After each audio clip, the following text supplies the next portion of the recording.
Well, good morning. Eagle-eyed of you will see probably I'm at Clough Head Cafe, looking at the thing behind me there. We're here for another walk with my daughter. Just as an aside, she's going to do Snowdon in the summer up the Lamberries Pass, which is why she wants to do a bit of walking. So that's good because it helps me get out and we can do a few vlogs for you guys. So today we're going to go over Grane and revisit a couple of areas, but new route for me round Egerton Moss, I think it's called. So as usual, we're going to go out the back here. I'm not going to film that up onto the Rossendale Way. I'm going to start filming when I get to the other side of the Grane Road, because there's something I want to bring to your attention. We're then going to carry on a little while, probably about another mile, and then branch right up to Egerton Moss, up to a trig point that I've seen many a time off the road here, and I've never been to it, and I've always wondered what it's like. So we're going to go there and then cross to the Chimney, and I've got some research on that, where the Chimney was part of the stone making, flag making industry in the Industrial Revolution, which I think you might find quite interesting. And then we're just going to loop back down here and hopefully have some, if there's any left, because it's quite busy here, going to get some of the famous Victoria sponge, I think, and a brew. Now I'm on not on an external microphone, radio controlled thing. The other one broke, as you remember on the last vlog.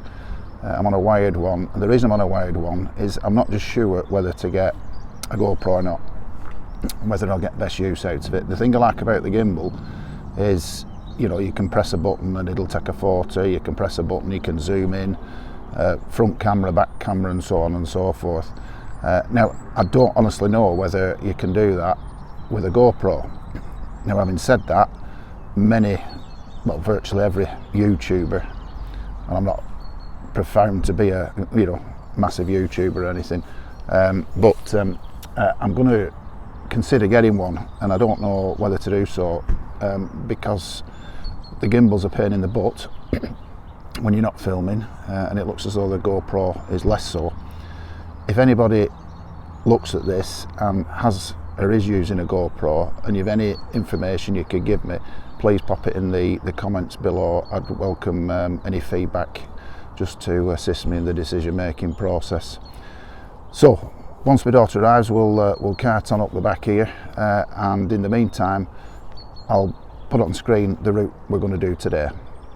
Right guys, so let's have a look at today's route. So we exit Clough Head car park, climbing up, as we've done many times before, onto the Rossendale Way, which is here. We just traverse the fell, drop back down onto Grane Road, across Grane Road, and it's at this point on the corner I'm going to bring to your attention where two Germans got recaptured who escaped from Bury on a farm that's here. We've got the remnants of the farm. Have done a vlog on that, but for those that haven't seen it, I'll just bring it to your attention, and I can put a link into the description for you. And then at this point, new territory for me, we start to climb up towards Egerton Moss. I'm looking at this fly through and also the map. It's a fairly flat terrain, and for me it's featureless, and I suspect it's going to be very boggy.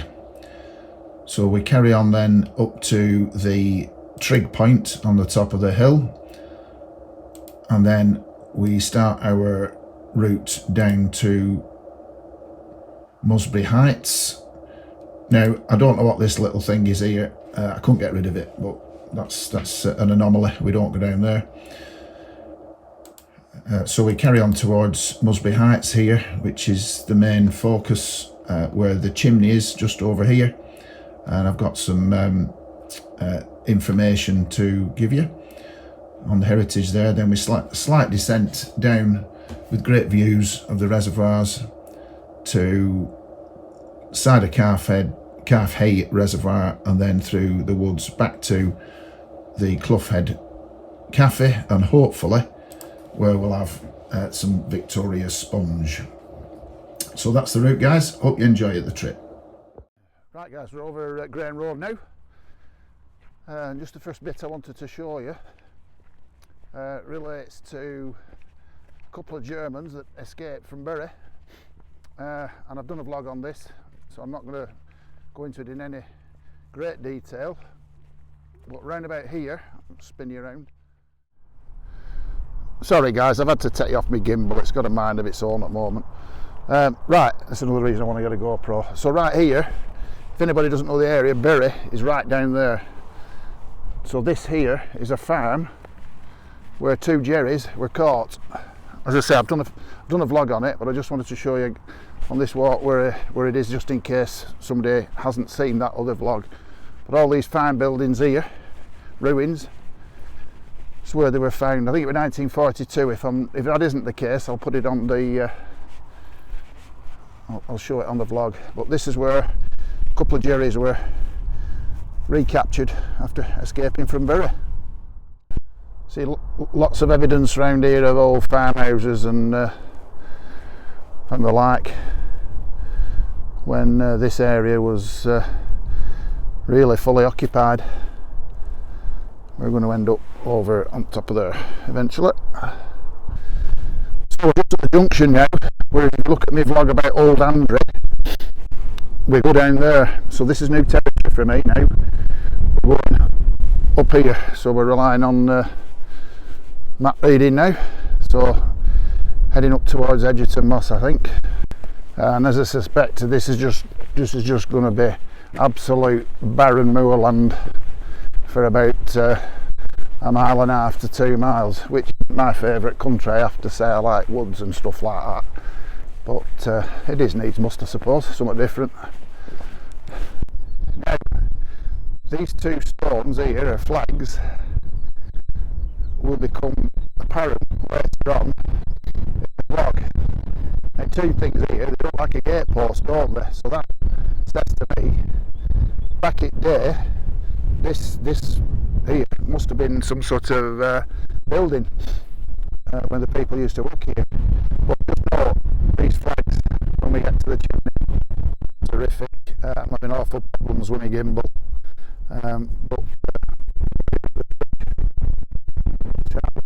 We're going over there, and I don't know when we get there yet because my mate sent me the route. No defined path on the map, so that'll be a good one. So I'm not going to film anything because further complications, my battery's going. So I'm going to have to sort that out. And there's absolutely nothing to film until we get to the chimney, so it'll give me a chance to do a quick recharge on my battery. But it's been horrific coming up there, really bad. You can see the trod there. It's just boggy. Won't be doing it again.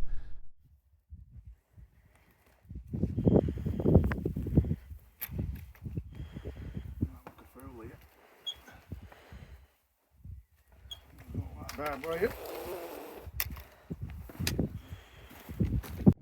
Apologies guys, you are going to get some wind noise because, as I said, my gimbal's completely packed in. So as we get deeper into Musbury Heights, you can see even more evidence of yesteryear with all the quarrying that went on. Incredible amounts of history up here. And this is what you get off Musbury Heights, guys. Absolutely stunning views. Grane Road, reservoirs there, all the way down to Haslingden round there. It's worth the climb. We're just nearing the chimney now, along this path. This path here, we're not a million mile away, but just here you can just see that's obviously been a building in the past. Not a bad view there though, is it? Whether that was a workman or a physical home of somebody's. But Musbury Heights is littered with things like this. Right guys, hopefully the gimbal is functional for this. We've arrived at the chimney. I have filmed this before in a previous vlog, of which I'm going to pinch some video footage and what have you, but you can see it's loads of buildings and stuff. This was the engine room of getting all the slate and what have you, and it was actually, it's called a scrubbing mill chimney, is this. and it was actually hit by lightning in 1983, believe it or not, and it was partly restored in 2004 to make it safe. And it was funded by the English Heritage, and the highlights being that they need to protect the heritage for generations to come. And Rossendale's steeped in industrial history, and it played a vital role in the Industrial Revolution. And works here spanned something like from 1877 to something like the mid-1920s. And all this quarrying, it offers a glimpse into the main quarrying work that took place on Musbury Heights. Now, Musbury Heights Quarry was actually founded by Hargreaves and Bolton in about 1877, and it sort of became the hub for Haslingden slate. And if you remember earlier on in the vlog, I asked you to just playing over there, look, remember those two slates, right? Well, it became the hub for the extraction of these Haslingden flags, and they were mainly used for fences and sometimes walls between fields. And it's not inconceivable that all these here are Haslingden flags, and they were high quality. And this scrubbing mill housed machinery, which is obviously all gone now, but it housed machinery to cut, dress and polish all the rough stone. See lots of it up there now. So its legacy is that it's actually said that some of Haslingden flags are actually in Trafalgar Square, believe it or not. It was that high quality of stuff. But I am going to overlay some drone shots that I took the last time I was up here, and I did a vlog specifically on it. But I did a bit more research, so I hope that's useful for you. Now we're actually going to go down over here where the tram is, going back to Clough Head Cafe, and that tramway was between here and Hutch Bank. Now Hutch Bank's it's right over there towards Haslingden. So how it got there, I don't know. But that's it was used to transport all the materials and resources. So it must have been a massive operation in the day. But it's all derelict now. But it was major force in the Industrial Revolution. See, all these potentially are Haslingden flags. Gimbal's doing its own thing again. I'm going to have to get a GoPro, seriously. Yeah, but look at the thickness of them. Like I said, they were used for roofs and walls and stuff.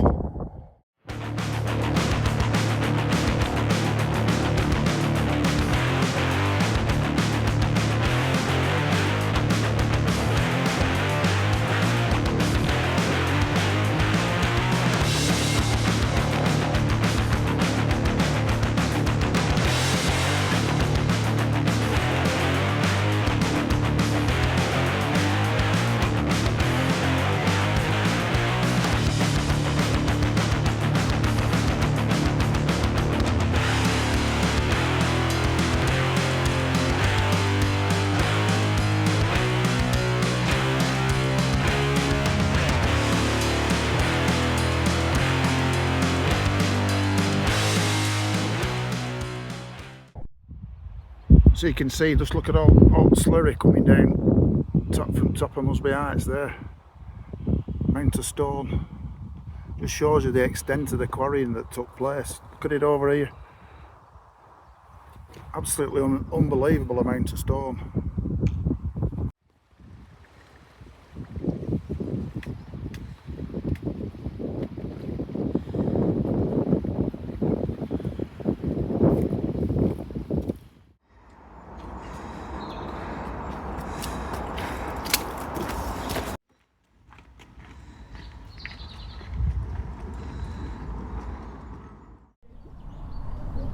Well folks, we're back at the cafe. Just under a 6 miler. Wendy's just coming with hot sandwiches. I've got a brew. Grandchild's here with a tango. And we've got some old Jamaican ginger beer, which I've not had for some while. The negative is they haven't got any of the famous Victoria sponge. They don't have hot food and they don't have ice cream. All right, thanks for that. They don't have hot food, they don't have ice cream. I was going to do a bit of a session at the top of the trig point, but it was that windy and I was having that many problems with my gimbal and what have you. I couldn't do it, so I'm going to do a proper finish off at home back in office when I do the editing, because I've got some information on trig points and what have you that might be interesting for people. So I'm going to enjoy my brew. My sandwich has just arrived, so I'll catch you when I do the editing and in my office, and I'll just give you that info on that trig point. Good evening everyone. I'm back in the office, as you can see from all this rubbish behind me. I just said I'd do a quick review of the walk the other day, and one point I wanted to make at the top of Hog Low Pike, where that trig point is just to tell you a little bit of something about trig points. And I only found this out probably months ago. I thought trig points were just there to signify the highest points of main peaks, but apparently these typically 4-foot structures began appearing around about 1936, and effectively what they're used for is actually mapping out the shape of Great Britain, and the OS maps of today are formed basically because of these trig points, and theodolites were placed on top of the trig points, and typically there's definitely one, possibly two, and even three other trig points that are visible from any trig point that you might be stood on. As I said, these theodolites are put on there to right on the top to measure distances and angles and what have you, commonly known as triangulation points, to give it its full title. Now, modern era of satellites, they're pretty much redundant now, and there's about, I think I read, about 6,500 of these trig points throughout the country, many of which I've I've sort of tapped out on up in the Lake District, which is the formal thing to do when you're at the top of an hill. But now they're replaced by GPS. They're just totally redundant now in terms of what they were designed to do. So just thought I'd let you know that. It's a nice, interesting bit of information that, as I say, I only found out a few months ago. As for the walk, that Egerton Moss Common was an absolute nightmare. It was featureless, as I suspected, boggy in places. In fact, I lost my shoe at one point. I put my foot in a bog when I was having problems with my gimbal, and I need to sort that out. I've got to probably go for a GoPro or something of that ilk, just because they're the complete faff of these gimbals. They're just a nightmare.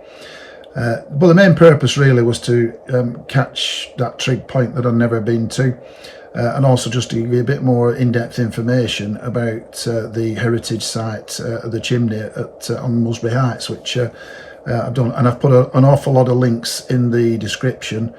Should you be interested in looking about the industry's past and how Haslingden formulated part of the Industrial Revolution, really.